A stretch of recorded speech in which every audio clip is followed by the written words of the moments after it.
한국 역사라고 하는 것, 그중에 특별히 일제시대, 일본이 우리 민족에게 가했던 끔찍한 일들에 대해서 갖가지 사례들을 우리는 잘 알고 있습니다. 수많은 그들의 악한 행동들 중에 가장 비열한 행동, 가장 악한 행동이라 하면 민족정신 말살이라고 하는 계략이었을 것입니다. 일제는 식민 통치를 합리화하고 지배를 원활하게 하기 위해 황국 식민화 정책에 따른 이른바 우민화 교육을 실시했습니다. 일제의 숨은 뜻은 우리의 고유 문화를 말살하여 일본에 동화시키는 데 있었습니다. 수천 년을 이어온 우리 민족 고유의 문화를 말살하고 나는 누구인가? 나의 뿌리는 무엇이고 나의 신앙은 무엇인가? 이와 같은 정체성에 대해서 혼란을 주어서 자신들의 식민 지배를 정당화하고 지배 영향을 극대화하려는 그들의 계략이었습니다. 사실 전쟁에서 사람들이 죽어나가는 것 이상으로 가장 두려운 것은 해보나 마나 패배할 것이다 라고 하는 것입니다. 그래서 각 군대에서 우리 훈련병들 훈련하거나 또 복무 기간 중에 훈련하고 있는 장병들에게 정신교육이라고 하는 부분을 실시하고 있습니다. 저도 감사하게도 정신교육 훈련 교관이라고 하는 직책이 주어져 가지고 한 6개월 정도 우리 사병들에게 그렇게 강의를 한 적이 있는데 내용의 핵심은 그렇습니다. 우리는 이길 수 있다. 누구를 만나도 이길 수 있다. 국가에 대한 충성심을 갖게 되면 두려울 것이 없다. 이러한 자신감을 불러일으키는 것입니다. 요즘 전 세계 스포츠를 안방에서 다 시청할 수 있습니다. 스포츠 마찬가지입니다. 우리는 쟤네들한테 안 돼 라고 하는 패배의식, 피해의식 절대로 이길 수 없습니다. 요즘 텔레비전에 보면 우리 여자분들 축구하는 프로그램이 나옵니다. 거기에 보면 정신이 육체를 지배한다 그러면서 정신력, 집중 뭐 이러면서 하는 것을 보게 됩니다. 여러분, 오늘 히브리서, 우리 함께 읽은 히브리서 8장, 히브리서의 배경에 대해서는 지난번에도 말씀드렸던 것처럼 네로 황제의 박해와 핍박이 극해에 달아있는 상황입니다.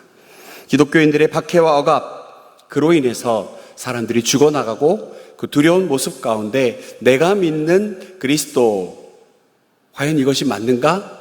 두려움에 떨고 흔들리는 믿음 가운데 다시 유대교로 돌아가고 있는 사람들이 늘어나고 남아있어도 여전히 죽음의 위험 앞에 놓여있는 사람들입니다. 아마도 사탄의 관계는 사람들로 하여금 연약한 인간의 나약한 정신과 눈에 보이는 것만 믿으려고 하는 것을 악용하는 것, 어차피 저 로마는 무너지지 않아, 우리는 다 죽게 되어 있어 라고 하는 것을 노리는 게 아닌가 싶습니다. 눈에 보이는 닥치는 환난으로 사람들을 믿음에서 벗어나게 하려는 것, 그렇지 않습니까? 믿음이라고 하는 건 눈에 보이지 않습니다. 하나님의 약속은 내 손에 잡힐 수 없을 것 같습니다. 그러나 사람들의 무시무시한 칼은, 창은 내 문 앞에 와 있는 상황입니다. 이때 흔들리는 믿음, 그리고 다시 유대교로 돌아가고 있는 사람들, 이때 가장 필요한 것, 폭군 네로를 처단한 강력한 후원 군대도 아니고 로마 내부에서 쿠데타가 일어나서 네로 황제가 비참하게 처형당하는 것도 아니고, 과연 나는 누구인가? 우리들은 누구인가? 나는 무엇을 믿고 있는가? 내가 믿고 있는 예수 그리스도, 그분은 과연 누구이신가? 라고 하는 것입니다. 일제시대 수많은 독립운동가들이 있었고 실제로 일본군과의 전투에서 공을 세운, 그리고 원흉 앞잡이들에게 총으로 폭탄으로 항거한 위대한 사람들도 있지만, 여러분, 우리가 의사도 있고 열사도 있죠. 독립의사, 독립열사. 두 분들의 차이는 무기를 장착했느냐 안 했느냐, 뭐 이런 차이라고 합니다. 유관순 의사라고 하지 않고 유관순 열사라고 하고, 안중근은 의사라고 하는 것처럼 이렇게 여러 가지 모양으로 항거한 사람들도 있었습니다. 정말로 중요한 건 다음 세대 우리 아이들에게 우리 민족의 역사는 어떤 것인지, 우리 민족의 정체성은 무엇인지 학교를 세우고 교육하고 정신무장했던 그분들도 참으로 위대한 독립운동가들인 것 같습니다. 히브리서를 묵상하면서 성경은 이러한 때에 우리에게 힘주어 말합니다. 이러한 배경을 가진 사람들, 그들에게 말합니다. 예수를 알자. 내가 믿는 예수, 우리가 믿고 있는 예수, 그는 누구인가? 그분을 바로 알자. 그러다가 오늘 8장에 와서는요, 친절하게도 요점 정리를 해주고 있습니다. 너무나 감사한 성경입니다. 8장 1절의 말씀을 우리 함께 읽도록 하겠습니다. 지금 우리가 하는 말의 요점은 이러한 대제사장이 우리에게 있다는 것이라. 그는 하늘에서 지극히 크신 이의 보좌 우편에 앉으셨으니.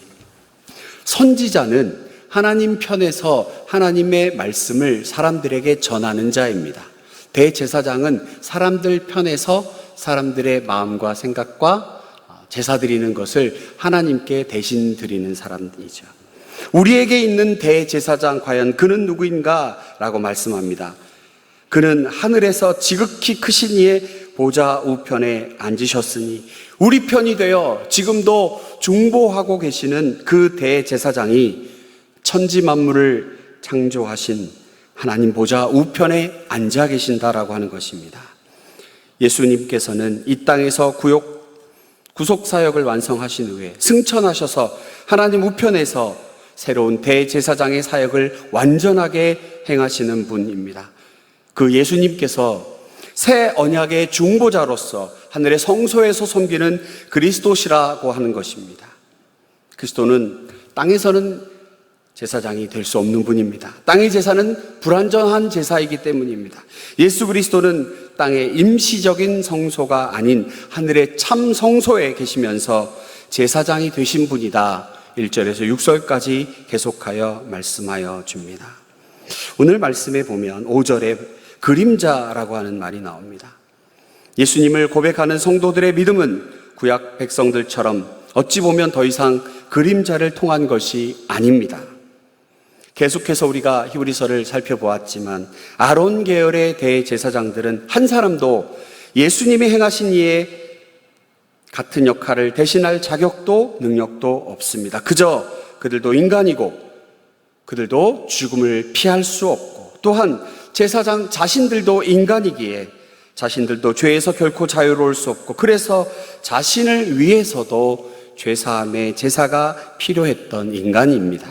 그러나 예수님께서는 하늘 성소의 대제사장으로 취임하셔서 당신의 위엄과 권세를 누리고자 하심이 아니고 오직 우리를 위한 중보 사역을 감당하시기 위해 섬기시는 분입니다. 오늘 성경은 새 언약이 옛 언약보다 더 좋은 것임을 강조하면서 새 언약의 중보가 되시는 예수님을 옛 언약의 중심에 섰던 모세와 대립을 시킵니다. 아마도 이것은 예수께서 하신 새 언약이 모세가 중보가 되었던 옛 언약보다 훨씬 탁월한 것임을 드러냅니다. 여러분, 옛 언약이라고 하는 것은 자신이 하나님 앞에서 죄인임을 드러나게 인식하게 합니다. 8절에서 12절까지의 말씀을 보면 성경을 읽다가 이렇게 한 칸 안으로 들어간 것을 보게 됩니다. 이건 다 구약 성경을 인용한 것, 다른 성경을 인용한 것인데, 이 본문은 예레미야 선지자를 통해 이스라엘 민족에게 말씀하신 내용이 그대로 인용되어 있습니다. 출애굽을 통해서 하나님의 사랑과 자비와 전지전능함을 보이신 하나님께서 이스라엘과 언약을 맺습니다. 출애굽기 19장 20장에 기록된 십계명이 있습니다. 그 언약, 여러분, 십계명은 우리로 내가 죄인임을 바라보게 합니다. 십계명, 연약한 우리 인간들 지킬 수 없습니다. 오히려 지켰다고 자랑하는 자들이 교만한 자들입니다. 그래서 지키려고 노력하는 모습, 순종하는 모습, 그 일을 위해 달려가는 성도의 모습, 그것이 하나님이 원하는 것입니다. 십계명은 명령이 아니라 엄밀히 보면 하나님과 사람의 언약, 약속입니다. 여러분, 언약은 서로 대등한 관계에서 맺을 수 있습니다. 비슷한 조건과 환경이 있어야 언약이 맺어집니다. 어찌 보면 언약은 좀 불편할 경우도 있습니다. 표현이 제가 좀 그렇지만, 제가 오늘 미국 대통령하고 다음 달 8월 한 중순경에 만나자라고 언약을 맺는다? 거의 불가능합니다. 아니, 제가 안 합니다. 가능성이 없기 때문입니다. 하나님 입장에서 보면 이건 너무나 불편하기 짝이 없는 일입니다. 그리하지 않으셔도 되는데 인간에게 언약을 맺어주신 것, 바로 이것은 은혜와 사랑입니다. 영원히 내 백성을 돌보고 내가 그들의 하나님이 되겠다. 그리고 하나님 주신 계명 제가 잘 지켜 행하겠습니다. 철석같이 맹세한 언약, 그것이 어떻게 되었습니까? 예레미서 2장 22절에 보면 씨 뿌리지 못하는 그 땅에서 하나님과 우리는 혼인한 관계로 표현합니다. 청년의 인애, 신혼의 사랑을 나누었던, 철석같이 언약을 맺었던 우리. 그런데 오늘 본문 9절에 보면 하나님의 안타까워하시는 모습이 보입니다. 또 주께서 이르시기를 이 언약은 내가 그들의 열조의 손을 잡고 애굽 땅에서 인도하여 내던 날에 그들과 맺은 언약과 같지 아니하도다. 그들은 내 언약 안에 머물러 있지 아니하므로 내가 그들을 돌보지 아니하였노라. 언약을 지킬 수 없고 죄 가운데 헤매이는 연약한 인간, 이러한 저와 여러분을 위해서 하나님께서 새 언약을 주셨습니다. 이 새 언약 안에서 사람들은 진정한 자유인이 된 것입니다. 예수 그리스도로 말미암아 죄에서 해방되어 하나님의 은혜의 약속에 참여하게 된 것입니다. 6절의 말씀을 제가 봉독에 올립니다. 그러나 이제 그는 더 아름다운 직분을 얻으셨으니 그는 더 좋은 약속으로 세우신 더 좋은 언약의 중보자시라.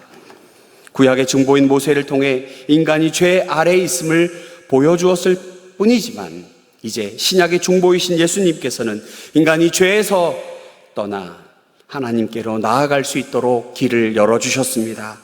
그리고 그분은 인간의 몸으로 오셨지만 부활하고 승천하셔서 하늘 보좌 우편에 앉으시고 지금도 저와 여러분을 중보하시는 분입니다.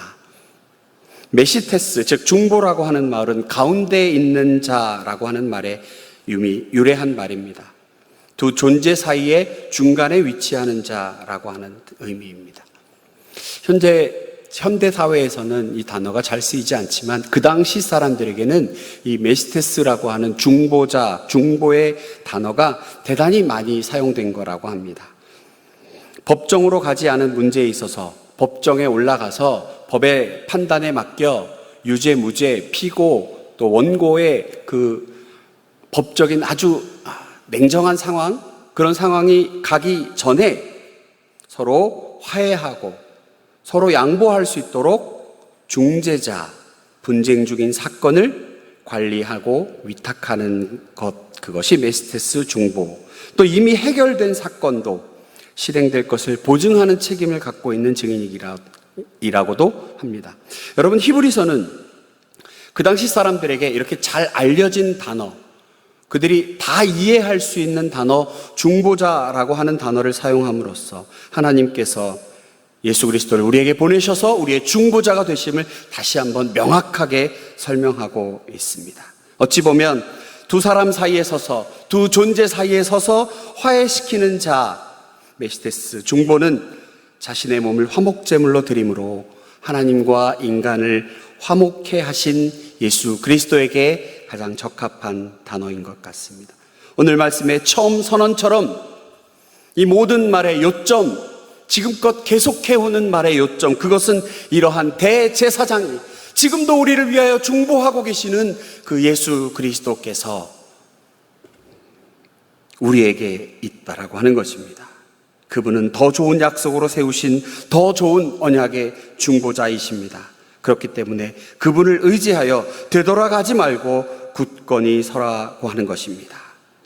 이 사실을 안다면 우리 역시 우리의 영적 여정을 방해하고 삶을 무너뜨리는 온갖 죄와 어둠으로부터 굳건히 일어서서 용기 있게 세상을 거스리는 걸음을 걸을 수 있습니다. 우리에게 중보자가 있기 때문입니다. 예수 그리스도가 있기 때문입니다. 오늘 말씀을 정리하면서 저와 여러분 오늘 함께 말씀을 붙들고 하나님께 기도하기 원합니다. 십계명, 그것은 우리에게 꼭 필요합니다. 우리의 죄를 거울처럼 우리에게 드러나게 하십니다. 연약한 나의 모습을 바라보게 하십니다. 결코 하나님 앞에 갈 수 없는 자들임을 보게 합니다.